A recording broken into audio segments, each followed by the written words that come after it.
in favor, raise your right hand. All opposed, same sign, and we're back in session. This time we'll get into our old business. Before we start, we do have questions on agenda items.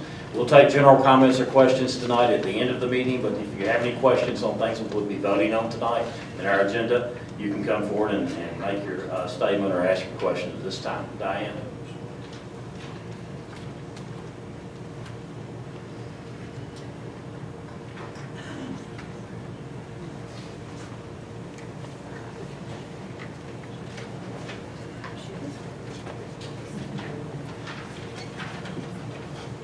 Diane Dimmick, 3360 Old Jonesboro Road, and this is comments on item 8-1, the discussion for the ATL board to hang banners on property for the Spin the District.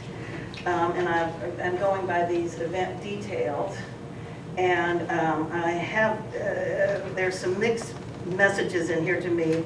Under event highlights, it says the locomotion may be drawing 10,000 people.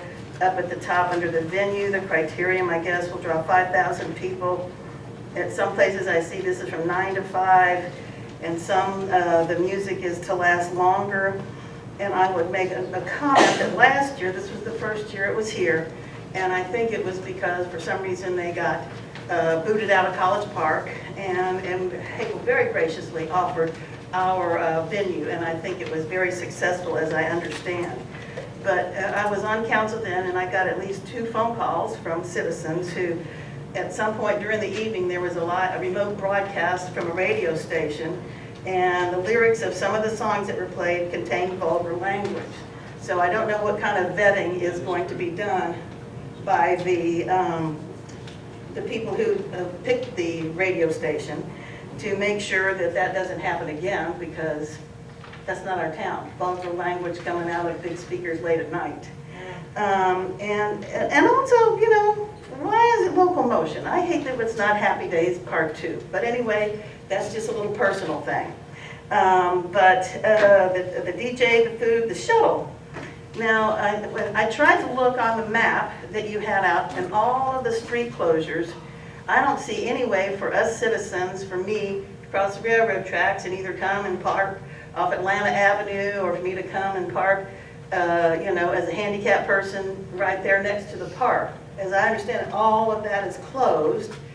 Well, a lot of that's closed for the Locomotion Festival, and this Spin the District is a different issue. But I think all of those are closed from the morning, right? From 9 in the morning? When is the criterion? The criterion's from 9 to 5 approximately, so there was, All day? All day. Every 20 minutes, there will be a break in the race, and we will open the gates. We will have officers stationed at the road closures. We did a similar, well, not we, the gentleman that did this last year did a cycling race here. It's the same course, same closures, so there's history. This was not with us involved, but there is history. But there's breaks in the races. They're like heats. So between every heat, we're able to open the closures and let people in, and we have officers stationed at the key points to do that. So, Okay. and then of course, in the event of any type of emergency within the confines of that, we can stop. We will Right, stop right, for right. emergency. So, Right. Understand it's a emergencies. It was just as I noticed yeah.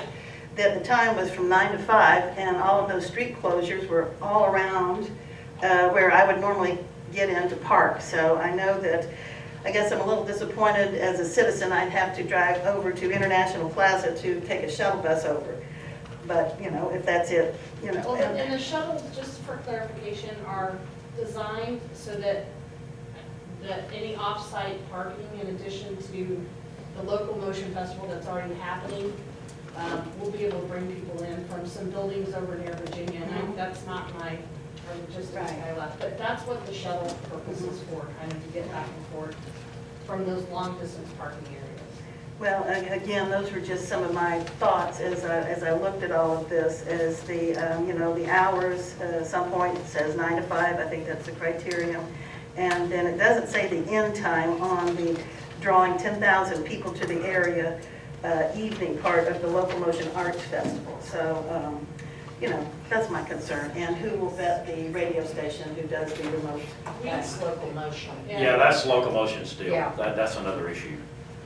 So do they have to get approval from us to do what they want to do? Yes. Okay, so that I comes mean, down the road. I assume we have some say-so over what they do. Yes. Okay. Okay, all right, thank you. Thank you. Any other comments on this?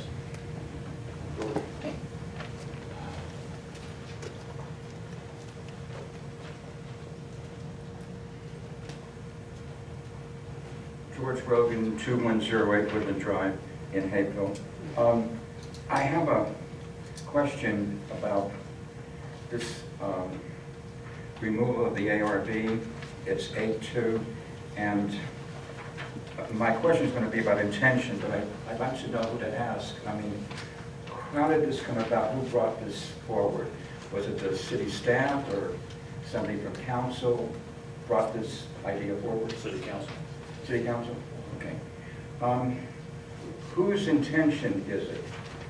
Are you saying that this was the intention of the attorneys who drafted this original ordinance that we're talking about? The previous council wanted to, and based upon my recollection, previous council wanted to defer the ARB functions pledge to staff. Correct.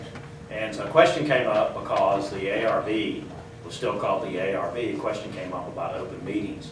I'm doubtful that they have to abide by open meetings because they're an internal organization doing investigative work, which aren't subject to open meetings. But we're trying to streamline. Right. But my question is, it says here by intention. Whose intention? I mean, are you saying that the intention of the attorneys who drafted this, who put the words in board, didn't know the state requirements of what a board is? I don't Are think we so, saying George. that? I think it was a phrase that was kept. And Diane's here, So- was it the intention of the previous council that there would be no citizen input into these things? Is that the intention? You got citizen input tonight. The city council votes on the applications as they come. I know forward. that, That's but- George, I'm not going to debate. What's your question? My question is, whose intention are we talking about? It was council's intention, as I recall, y'all correct me if I'm wrong. This council wasn't here at the time. No, I'm talking about to make the change that we're voting on tonight. It was previous council's intention to have the ARB functions occur internally via staff. To what now? To have the ARB functions occur internally. ARB means board. In this state, board is open meetings. You're telling me that it was their intention, even if they put board in the ordinance, by these attorneys who know better, you're telling me that the intention is to make it internal. I don't believe it. Okay, thank you for your comment. Okay, well, the other thing is, when would it become retroactive?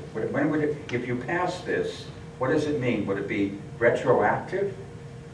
You can't make this retroactive. I think it would be moving forward. Moving forward. So the meetings that were in the past are still good.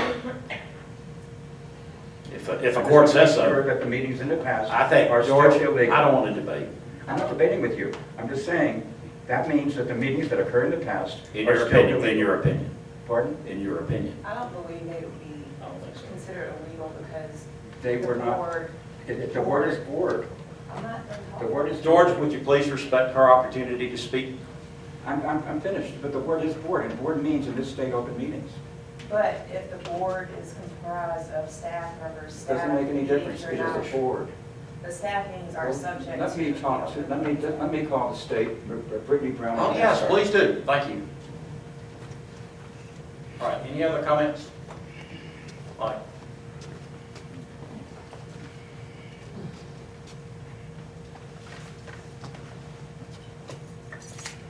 Heather Glantz, 720 North Avenue. In referring to 8.4 on the Kaboom grant, I think it's great that Kaboom awarded us the $13,000. I loved working with Kaboom when they were here. We had a great time, everybody working together. I was just wondering when there was a community activity. I know with the Kaboom grants, we all get together and we put our ideas together, and the kids get together, put ideas together. And when I looked at the sidewalk art, the pink and yellow swirl with the blue dots, I missed something, and I know I wouldn't have missed a Kaboom gathering of thoughts and activities, and I was just wondering when that was. I don't know if anyone else's thoughts, or I just wondered if there was, I know that those grants. Yeah. I did talk to Bianca this morning, maybe she can. So the first Kaboom grant that we did was centered around community. Speak in the microphone, please. The first Kaboom grant that we did was centered around community involvement, but this one did not have a requirement for community involvement. We did reach out to the elementary school who gave us a letter of support. I reached out to them again once we received the grant and did not get a response back. And I'm assuming because it was in the middle of May that we received this grant and dealing with testing and in the school year activities that we didn't get a response back. So that's the reason for not having that community event. But again, it wasn't a requirement as before. So who chose the pink and yellow swirl with the blue polka dots? So we had a team of public art professionals, so 2 members or 2 employees from Fulton County Public Art, 1 local Hateville public artist, and then also an employee with the Atlanta Jump Line. And so there was a phase, 2 different phases of judging, and so ultimately that second phase, that team was chosen. So no one from Hateville. Well, public, yes. Thank you. Thank you. Any other comments? Mike?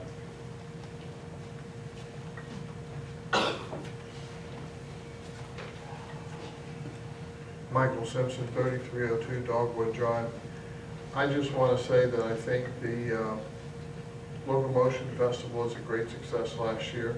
We did not make the concert that night, but it was a great success. And the Spin the District is absolutely a wonderful thing for the city. We've hired Cookie Smoke and the DMO over there to advertise the city to get things going. And having a race, having the locomotion, having the bike trails that they're doing, and the fact that we have bike trails up and down Dogwood are just absolutely fantastic and a great job. And I want to thank you guys for doing everything that you've done. Thanks, sir. Any other comments on agenda items?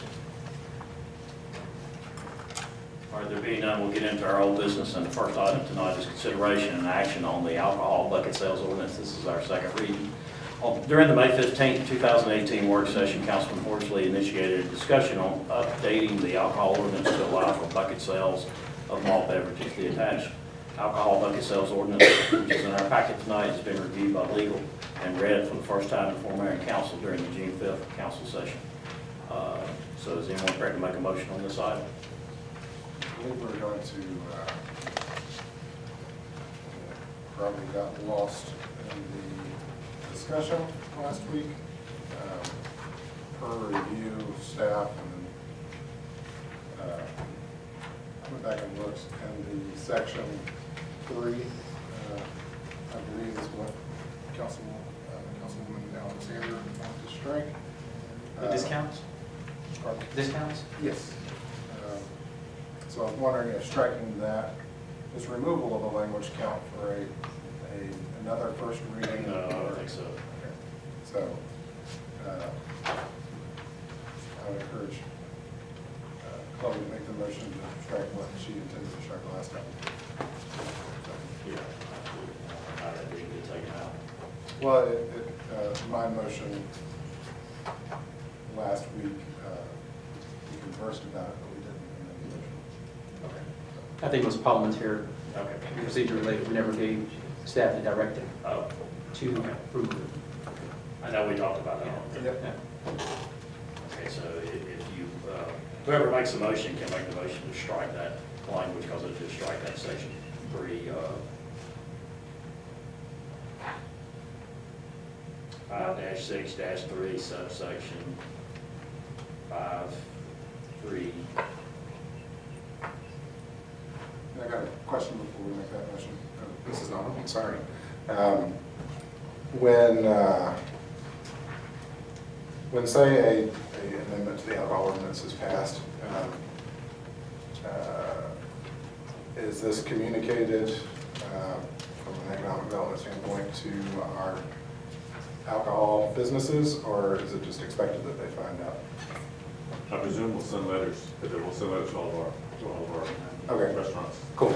And be going into effect, assuming passage, as soon as it's recorded, or? I don't think there's anything in there that specifies a date, so if you want to, if your motion make it effective immediately, you can do that. So motion to approve, Upon adoption, it's already in there. Okay. That's the It is, last okay. line above the signature page. Okay. I'm sorry. motion to approve Issue the adoption. bucket sales ordinance as written, but striking section 3. Okay, Section 3, which is under, starting with paragraph of 5-6-3. Yes, sir. okay. Is there a second to that motion? All right, discussion? Being none, all in favor of the motion, raise your right hand. All opposed, same sign, motion carries. Now we're in new business. Next item up, the first item of new business is discussion by the ATL Airport District to close roads, hang a banner on city property, and use city services for the spin the district event on September 22nd, 2018. As discussed earlier, the spin the district presentation, which went over the logistics for the event scheduled on September 22nd, 2018. ATL Airport District is requesting the road closures below to hang banners on city property and the use of city service, garbage, electricity, bleachers during the event. Currently, the location to hang the banners are unknown. However, ATL District is working with city staff on the details of closures and banner hanging. So the proposed road closures on September 22nd are South Central near Dogwood, South Central near South Fulton, Atlanta near College Street, Perkins near South Central, College Street near Union, Chestnut near Union, Union Avenue at Oak, Oak Street near Georgia, South Fulton near Chestnut, and Chestnut near South Fulton. South Fulton near Chestnut, Chestnut, South Fulton. All right. So, my comment was answered earlier with the question about it being closed perpetually during those hours. That greatly concerned me. But now knowing there'll be different heats and that those roads will be open Yeah, more than they're closed, I hope. yeah, it's a partial, they're partial closures. Okay. They'll keep a barricade there, with a staff person and or an officer to let people in and out. And there's several heats during the day, so it's ongoing. So they said about every 20 minutes will break. Okay. All right. You want Barry to make a motion on this item? Actually, I have a question. My question is, so the city of Hayville, we should be providing the bleachers for this? This is not part of the DMO? We Budget? can't, when we actually sat down and met with city staff, we found out that the city already owns some bleachers. So we would pay for the labor as necessary to put it out, but we're happy to get They bleachers offered, elsewhere. yeah, they offered them up and said, and we said, well, we'll incur the cost to install them. But They would be Yeah. temporary. They just take the ones for the ballpark and move them up there. Yeah, that was brought to our, we didn't know the city had it, but, and we're happy to, I mean, we're we fine to don't, not. but- yeah, There's not a ball exactly. game on the same day, right? Not sure anything going on there. It just wasn't clear whether or not it was going, we were going to pay for rental, for the bleacher rental, or they were being relocated from another area. So that's why I asked the question. No cost to the city, Okay. other than, The labor, which we are happy to incur. All right, any other questions before we go to motion? Do you want Barry to make a motion on this item? So move that we approve the request for road closures for Spindler District scheduled for September the 22nd, 2018. All right. Is there a second? second. Discussion? All right, there being none, all in favor of the motion, raise your right hand. All opposed, same sign. Motion carries.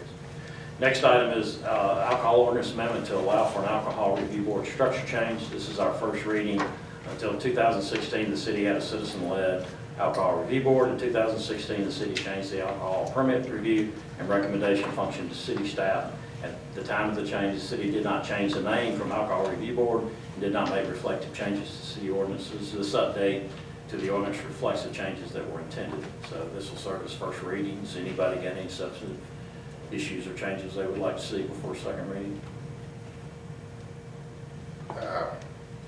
Can you channel, again, why the thought of a citizen board was struck down by previous council?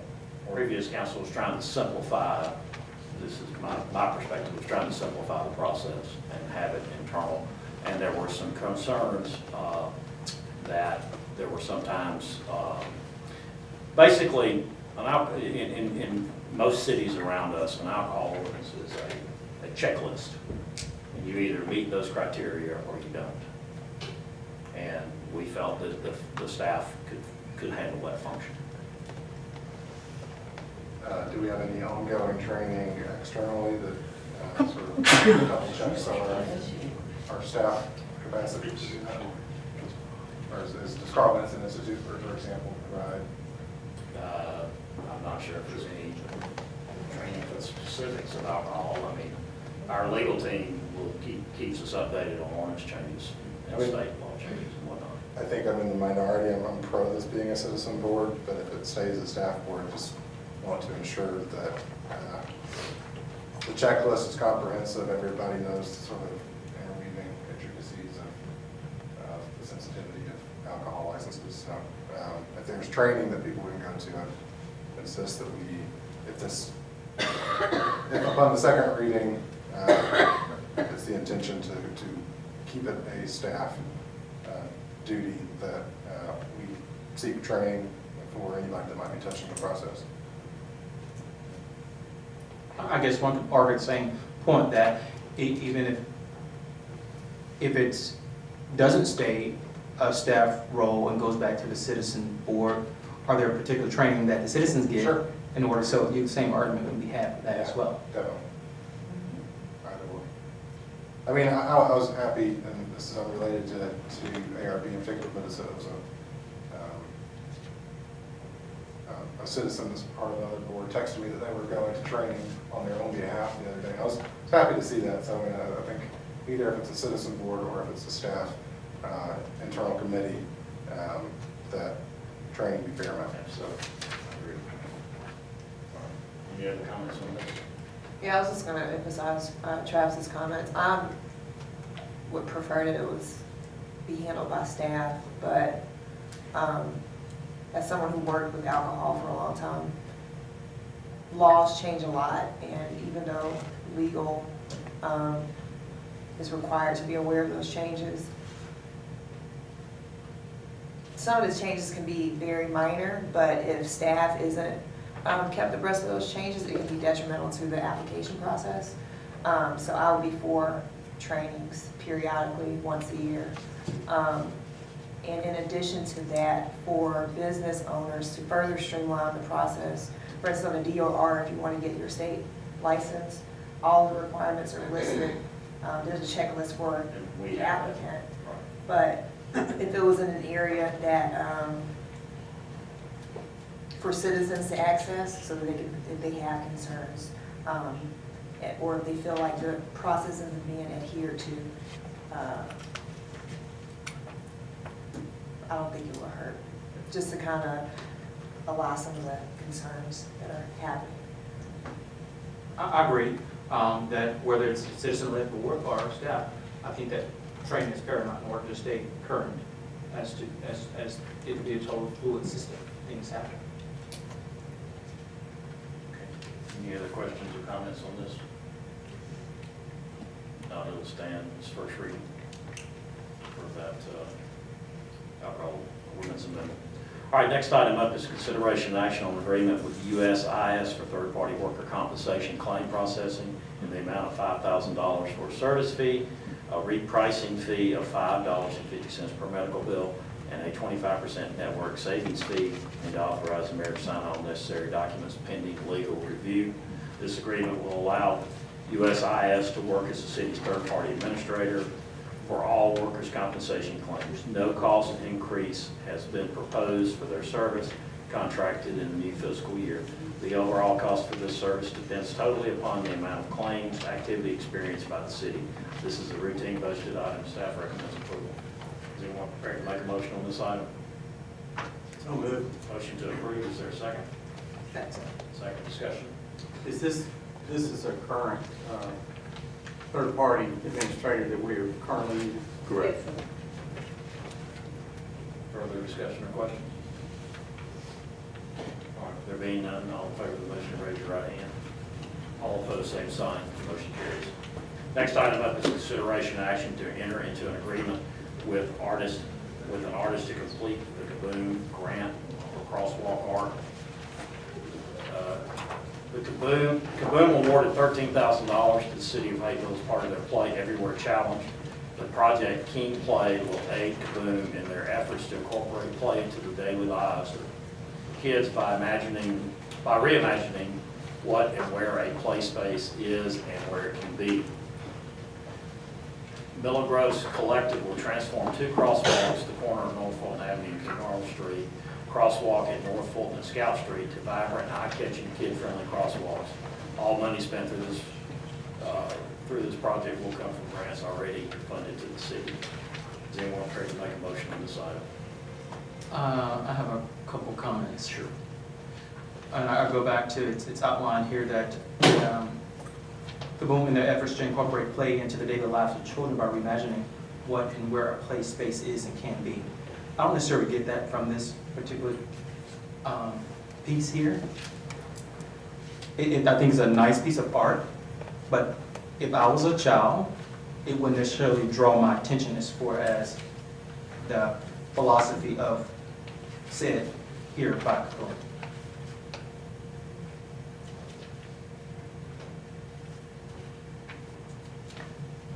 I think that